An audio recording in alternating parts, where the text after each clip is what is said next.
Hello, ladies and gentlemen. So this video that I'm doing right here is sort of like a response video, and it's just my opinion of how I felt about the eulogy that was given for Aretha Franklin's funeral. And so there were other people who, probably many people, who shared similar views as I did on the speaker of the eulogy at Aretha Franklin's funeral. And so it was, I believe, a pretty lengthy funeral service. From what I heard earlier, it was supposed to be a service that was has to do with all of the performers and all of the people that spoke at the funeral and the tributes. And so I'm going to get right into this article. So this article, however, is not 7 hours long. So it reads, "Old School Eulogy at Aretha Franklin Funeral Ignites Wrath." And so there were a lot of people who were disappointed at the speaker's words, rather. And so this is out of the Associated Press.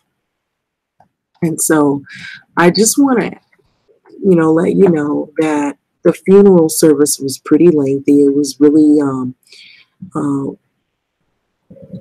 what I'm hearing some good things about it, but I'm also hearing some negative things about it in terms of the person's delivery on the eulogy. And so I'm going to go into it. It says, out in Detroit, Associated Press, a fiery old school eulogist at the funeral of Aretha Franklin fell flat for many in the crowd and prompted a social media uproar when he declared Black America has lost its soul.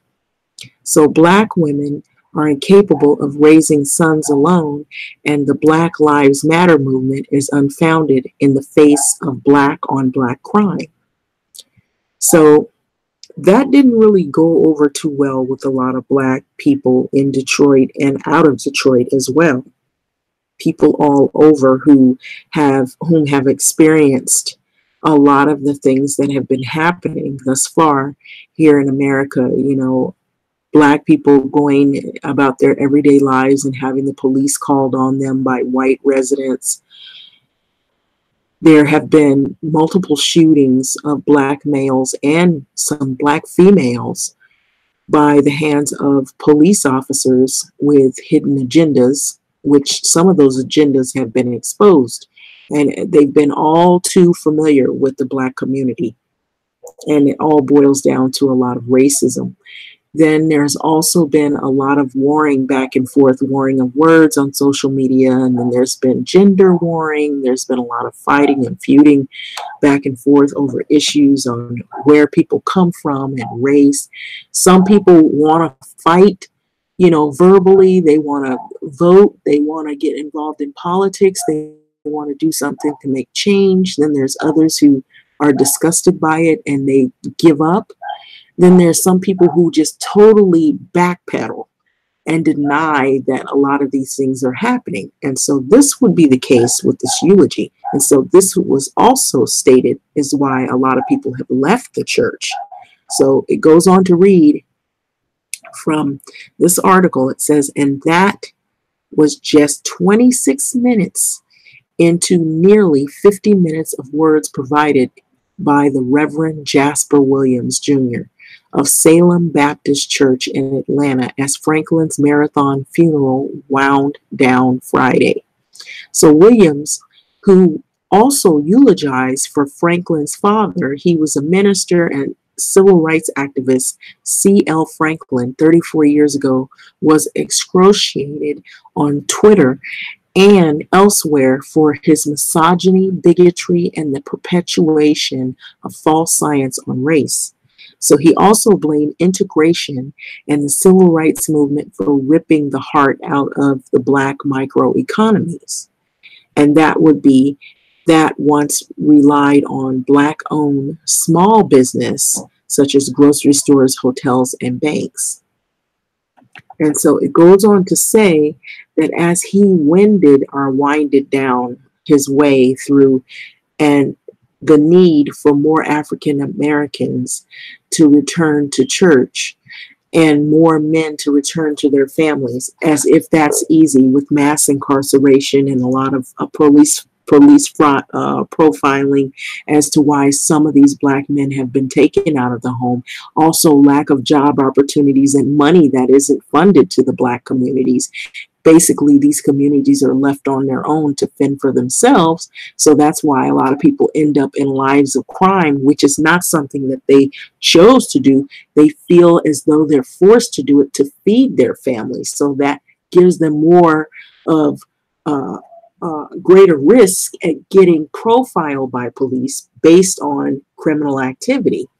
That's where all of the other elements come in. When people are in situation where there's a lot of poverty, there's going to be the breakdown of the families, and then there's going to be a result in desperation and people seeking out quick ways to make money, which might end up being the underworld and crime. And then therefore it opens the floodgates for more and more mass incarceration and taking these men out of the home. So he's not actually talking about the actual problems and some of the issues that have caused all of this. He's just pretty much blaming, saying that he blamed integration and the civil rights movement for ripping the heart out of Black microeconomies that once relied on Black-owned small business, such as grocery stores, hotels, and banks. Also, he didn't talk about the Black Wall Street, how there were businesses, Black businesses, and then white people who had been racist and jealous went to those Black-owned businesses and towns and burned them down to the ground. He didn't make mention of that. So it goes on to say that he's saying that people should return to the church and the families, that the men should return to their families, but it's not as simple as he's making it sound. So he goes on to say that he turned up online, I bet it did, with younger people declaring rhetoric such as that of Williams is why they left their churches to begin with. I agree with that. So at one point, Williams asked, "Where is your soul, Black man? As I look in your house, there are no fathers in the home no more."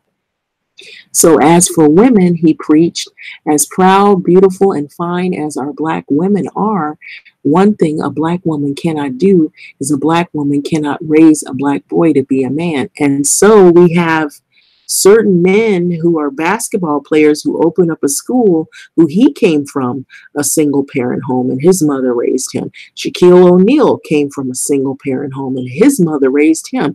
There were other people that were in their lives. They may not have been their father. They could have been a stepfather, a brother, or uncle. There was men around. May not have been the father, but there was someone around. So just because she's by herself and not in a relationship with a guy doesn't mean there isn't any men around. Maybe not in her life intimately, but there are men around. So he's not mentioning that either. So Williams described as abortion after birth. He says the idea of children being raised without a provider, father, and a mother as the nurturer. He negated the Black Lives Matter movement altogether in a light of Black on Black crime, falling back on the rhyming pattern of yore. So basically blaming Black people for the poverty and all of the things that we're experiencing in these cities and urban communities, as if it's Black people's fault that they don't have more job opportunities, that they don't have money or funding in their communities, that they have a lot of Black men incarcerated for crimes they didn't commit. It's the Black people's fault that that happened. See, he doesn't mention that. That's the reason why a lot of Black people have left these churches, because these pastors, reverends are preaching on an agenda to basically dumb down Black people and make them stupid so that they can accept their fate. and then blame themselves for all of the stuff that they didn't put on themselves to begin with. It's a system that has been created, that has been put on Black people to cause them to have all of these problems, and all these symptoms that we're hearing about is what has been the end result from all of this. See, you know, poverty, homelessness, drug addicted, alcoholism, having babies out of wedlock because there's a lot of despair. And all of that comes from a system that's set up in place. And then you have all these government programs that are available. And then when Black people are on these programs, they're demonized. And so they get off these programs and get jobs and start working and becoming productive. But you just can't seem to make enough money. You're living paycheck to paycheck. And you're really still right back in the same situation you were in when you didn't have a job, because the opportunities are not readily there for everyone, as he's making it seem. So when things fail, instead of the system failing people, he says Black people fail people. That's a cop-out, and that's not true. That's my feeling. So I'm kind of like saying what I want to say within this article. So he goes on to say, it amazes me how it is when the police kills one of us, we're ready to protest, march, destroy innocent property, Williams began. We're ready to loot and steal whatever we want, but when we kill 100 of us, nobody says anything. Nobody does anything. Black on Black crime. We're all doing time. We're locked up in our minds, and there's got to be a better way, and we must stop this today. So he's saying this as if it's Black people's fault. He sounds like Bill Cosby. And look what happened to him. Just saying. So no, Black lives do not matter, Williams said. Black lives will not matter. Black lives ought not matter. And Black lives should not matter. Black lives must not matter until Black people start respecting Black lives and stop killing ourselves. Okay? So Black people know that there's a problem in the Black community as a whole. Some Black people know that there are problems. We know we have multiple problems, just like any other group of people has problems. But to blame Black people for all of their problems is wrong. So that's how I put that one. So social media critics called his eulogy a disaster, and I call it a disaster as well, and question why he was chosen as the one to honor Franklin. I question it as well. It's like a setup to put somebody like her, so angelic and so talented, in a situation where now she's not even around to speak, but he is the one speaking, and who knows, she may not even have agreed with any. I don't think she would have, but I'm just saying. But anyway, this is not fair at all to do this. I feel like he was handpicked and somebody put him there, and it was set up. And it was set up to destroy something that was supposed to be beautiful and angelic, to turn it into a political showdown. So anyway, it says Twitter or whatever. Tweeter Damien or Darian. I guess that's the person's name, I suppose. So correct me if I'm wrong. It says Tweeter Darian Broom kept it simple. Hashtag Jasper Williams. The data doesn't show or doesn't support your ignorance. So a lot of people were not happy about this eulogist, this guy who did the eulogy. That was one of the big things about the funeral that people were not really excited about. Now, however, there may have been some people that were okay with him and amened him and high-fived him, but there were a lot of people who were not happy about it at all, because the way he sounded was misogynistic. The way he was talking about Black women. That is the reason why you have a lot of Black women that are not going to these churches, because a lot of these churches are male-led. And then you have older males leading them. And then these older males are thinking back in the times of the 50s and 60s. We're not in the 50s and 60s anymore. And so even before civil rights even kicked off, And so some of them feel as though that integration wasn't a good idea, but they're not talking about the Black Wall Street, Rosewood Massacre, how those towns were prominent towns and they were thriving and they were doing well financially and economically. It was black dollars bouncing back and forth. But those towns were burned to the ground. They massacred those people. They murdered those people. He's not mentioning that.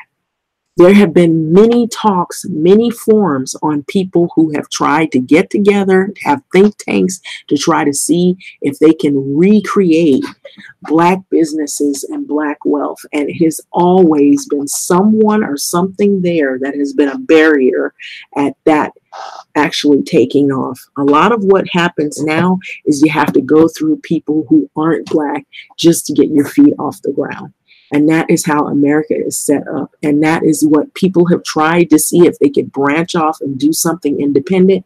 And whenever you try to do that, there's always something that comes in the way that tries to get rid of it, eliminate it, or, you know, cut through it or destroy it some kind of way. There's always been something. There's been lots of barriers. The only way that you can become successful is to be forced to integrate. And so we're not in a place where you can just have it all be as one, like what he's saying. So there's a big problem with that. The other thing is that's where the bigotry comes in. The other thing is that he's also talking about women can't raise men, young boys to be men. Well, he's not mentioning, like what I said, that there's grandpas, there's brothers, there's uncles, there's cousins. There are men around. They may not be her lover. They may not be her husband or her boyfriend. There are men around. So let's not get it twisted. These single women have families. They have brothers. They have cousins. They have, you know, they have other people that are males in their midst. So these boys are not being raised without men in their lives. There's a man somewhere in there in the picture. It's just not the kind of man you're talking about, one that she has to sleep with. So that's where the misogyny comes in at. And so this is why a lot of people walk away from these churches, because a lot of what they're saying is BS. And so the other thing is that the religion he's talking on is the religion that has helped to actually keep a lot of Black people enslaved. And it's actually gotten people in a lot of trouble. You know, a lot of people find it to be very, very unproductive and has kept people poor. So some of these preachers and reverends are living in high on the hog, living in mansions and living in nice, you know, places of, you know, manicured yards, nice cars. They have nice clothes and they're always demanding money and they preach on prosperity. And yet you have a community of poverty. And you can't ask them for anything because they won't help you because they're so busy about the building fund. And the building fund, you never see a building getting built. And if it does get built, then that means they have all these high, you know, profile people coming to the church that are really like wealthy. And the money is really, it's a money thing. And it's never about the community. It's always about, you know, money, who has the haves and has nots. And so, you know, if you're preaching supposed to be about like people being inclusive and also, you know, preaching about come as you are, then you're not talking about people who have all this money and these fancy cars and fancy clothes. But there are some of these churches in these Black communities that are mega churches, or they're churches where they're what we call showboat churches, where they're showing off their car, they're showing off their clothes, they're living high on the hog and all this. And everybody does not have that kind of lifestyle. They don't make that kind of money. And then they're persecuted if they don't make that kind of money. Well, God has blocked your blessing because you're not prayed up. Comments like that. Or you haven't prayed enough. You're not prayed up. Or the Spirit is not in you. Or the Holy Spirit hasn't passed by your house. You know, you're blamed. Black people are always blamed for why they don't have any money or why they don't have any prosperity or why they don't make it in their lives. It's never blamed on a system that's set up that kind of puts these barriers in the way of these people. It's never blamed on the mass incarceration and how men have been, you know, accused of crimes they haven't committed. They have let some men out recently for years. They've been incarcerated for crimes they never commit. Just because they look like somebody, they were incarcerated for something they didn't do, or something was planted on them and they can't talk for themselves, so they're locked up in prison for many, many years. There were black men who were incarcerated for, like right now, they have legalized marijuana. And so there were black men that were incarcerated for that for many years, for having possession of that. And they were given long sentences. And you have a white person that has the same amount of marijuana and they're not given nothing but a slap on the wrist and then they can leave. You know, if that, maybe they hold them a while or whatever, maybe they don't even do that. They just say, we don't want to see you around here anymore. They take the stuff from them. They say, we don't want to see you with this, and go. You know, so there's a lot of stuff that he is not talking about. And that is the reason why a lot of people leave these churches. Then another thing that also I wanted to speak on is that he's not being honest, because he's not talking about the real problems that are happening here in America that we see every day in these communities. And he's not actually benefiting us by saying these things at this eulogy, and no other preaching that he's doing is helping us. It's not helping us. It's actually tearing us down. It's taking us to a place where we're not going to be productive. We're not going to fight for our rights.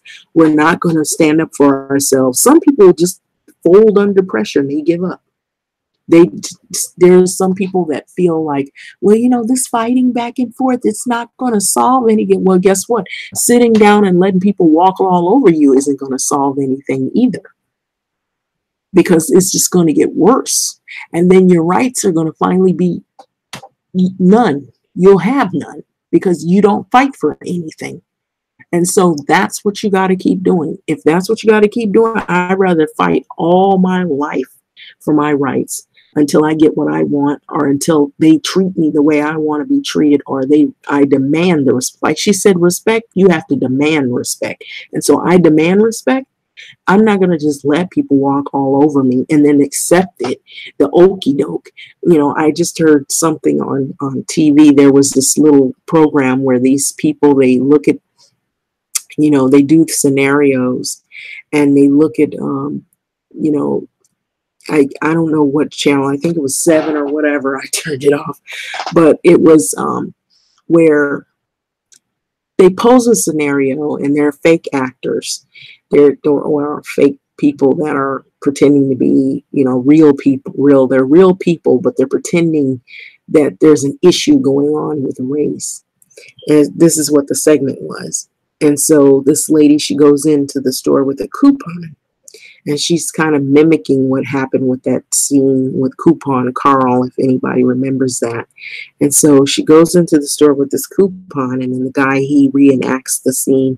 He says, oh, I'm not going to honor your coupon because it's a phony. Oh, you people. And so he gets a reaction from each person. Now, more of the people who weren't even black saw it as racist. And there were a few people who were white that saw it as, well, this is a big problem, I'm leaving the store. And then there were some black people who, some of them didn't even want to fight. There was one lady, she said, I see this all the time, and she didn't even want to fight. She stayed quiet and she went the other way, walked the other way. Then there was another lady who there were a couple of black people who spoke out, and they were basically verbalizing how they felt that it was wrong, which is that would be me. And then there was one black woman who said, oh, it's not about race. You should just go to another store. And see, these are the kind of people that are like this reverend here. They blame black people for the problems that are existing in our country that have always happened, as if it's because of us that there's racism. Like we started it. We never started it. And so this is the thing. And so some people are so what you call, how you say, beaten down, that they won't fight anymore. And so that's the way they want us. It's verbally, they whip you now. And mentally and emotionally, they whip you in your mind to where you're so whooped that you won't even speak out on your own rights anymore. And so you listen to these people like this that eulogize on crap that is not going to benefit us. It's going to bring us like 5 or 6 steps backwards. And so this is the reason why a lot of people don't succeed. You notice we have these churches. Every generation is church, church, church, church, church, church, church. Now we're finding out a lot of these churches ain't what they cracked up to be. A lot of them are phony. They have a lot of molestation in them. There's a lot of lying. They steal money out of the community more than they put money in the community. They don't help. And, you know, what happened to that Million-Man March? They were supposed to be over that. I don't see nothing coming from out of that. At least not enough, not what should have been. And so he needs to be talking about stuff like that. What he needed to be eulogizing on is how to uplift Black communities, how to bring back the jobs that were lost in Detroit because of politicians that moved those jobs overseas. So a lot of Black people are out of work. Detroit used to be the Motor City. It had factories. It had a lot of jobs, and a lot of those people are in poverty. There are houses, rows of houses. You can literally buy a house for $1, but you don't want to live in them because they're nothing but in bad, crime-infested neighborhoods because there's no money in those communities. One while they were talking about making Detroit a prison state. They actually said they wanted to make Detroit a prison state. He's going to sit there and preach about how Black on Black crime is the problem when they've actually ripped jobs out of those communities. They've taken jobs and moved them away. Those are not the fault of the Black people in those communities. People were working those jobs. They were building. They were having those houses, and they were happy. They were living good. And then when something came along and took those jobs away from those communities, a lot of those neighborhoods went down. A lot of the schools went down. There's some schools where no kids are learning. They're functionally illiterate there in Detroit. There are people that are Black communities where the kids are not even learning anything. And they're just passing them on. They're not learning anything. And in the good schools, kids have to be bused to go way over and walk way over and go out of a community where they normally stay just to go to a good school. And so he's not preaching about that. And that's not the fault of those Black people that are in those communities either. So he's not being honest. The CL, whatever this guy is, that's not CL Franklin, but what's his name? Reverend, it got me upset. Reverend Jasper Williams Jr. of Salem Baptist Church in Atlanta. He's not talking about how, let's be honest here. There are a lot of people in alternative relationships. There's some of these men don't even want to be in relationships with women. Some of them are with other men. So is that the fault of Black women? You're blaming us because they don't want to be with, or they decide they want to marry a white woman, or they decide they want to marry another man or be in a relationship. That's not the fault of those Black women. See, he ain't talking about that. That's not our fault. We don't have control over that. So he's not being honest. And so I don't like when I hear that kind of stuff. So that's the reason why I stay away from these churches, because a lot of times they create a lot of the problems in these communities. They do. And then they use a beautiful songstress, an angelic woman's funeral to put that nasty message in there and mess up the minds of Black people who live in these communities. And some of those famous people don't even live in those communities. They're just coming because she happened to be famous and they're performing on her behalf. But that is not, I don't think she would have agreed with that. Not a whole 100%. Yes, she would have been against the crime of Black people killing Black people. Yes, she would have been against the fact that Black people need to wake up and they need to be a little bit more considerate of one another. But no, Blaming black women because there's no black fathers around, that's wrong. Blaming men because they're out of the homes and not talking about some of the things that are going on that have caused that and created that. No, I don't think she would have agreed with that either. And so it isn't right, it isn't fair, it's wrong of him to do that, and that's my feelings on it. And so if anybody disagrees, then that's your opinion, but I feel like it's wrong for him to say that stuff, and here she is to mess up her funeral with those ugly words. Those were ugly words to say that, especially to a black woman like her, and she's an angelic figure in my book. For him to stand up there and say that, you know, you don't know what black women have gone through. They didn't choose to be alone. Some of them didn't choose that. No woman grows up and says, oh, I want to have a bunch of kids or a couple of kids, and they don't have no father in the house. That's how I want it to be. That's not what they envisioned originally. So for him to say that was wrong. And I disagree with it 100%. And I don't like it at all. And I don't like any man that stands up in a church and says stuff like that. He shouldn't even be standing up there saying anything. He should keep his mouth closed and go sit down somewhere. So that's my feelings on that. Anyway, I'm going to let this video go. I could say a whole lot more, but I was very disappointed with that. I didn't like that at all. And I didn't like the fact that he blamed black people for their troubles. Because all of those crimes and those things that you see happening in those communities, that didn't happen by accident.